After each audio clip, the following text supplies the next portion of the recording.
Баршаларыңызға қайырлы күн.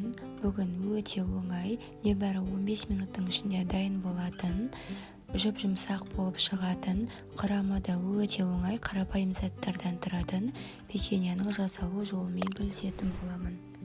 Менің каналыма тіркеліп, қолдау білдіріп, ұнаса комментарий қалдырыңыз. Печеньенің тестасын дайындау үшін ең алдымен құрғақ ыдысымызға бөлме температурасындағы сары майды, оның үстіне бір жұмыртқа және де қантты қосып, жақсылап біркелкі етіп араластырамын. Жақсылап араластырып болғаннан кейін үстіне бір ас қасық қопсатқыш қосып, оның үстіне қажетті мөлшерде ұн қосып, жұмсақ қамыр илеймін. Басында осылай венчикпен араластырып, соңынан қолыммен осылай жұмсақ қамыр илеймін. Қажетті ингредиенттерді описание бөлімінде қалдырамын.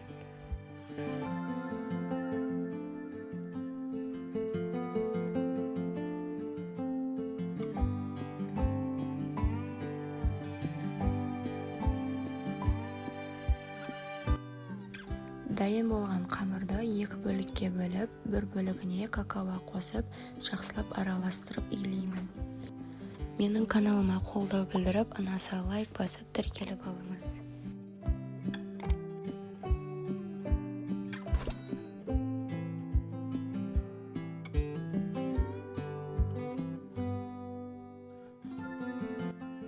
Печеньенің тестасы дайын болды, әрі қарай пісіріп алатын боламын. Ол үшін противенге пергамент қағазын төсеп, печеньеларды видеода көрсетілгендей етіп, домалақтап орналастырып шығамын.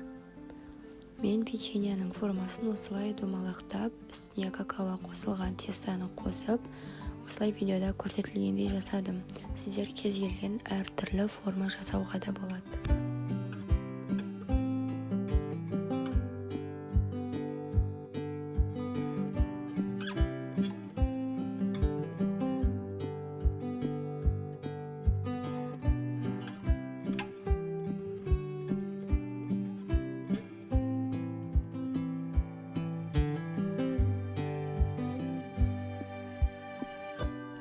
Осылай барлығын дайындап алып, алдын ала 180 градуста қызып тұрған пешке 15 минутқа пісіруге жіберемін.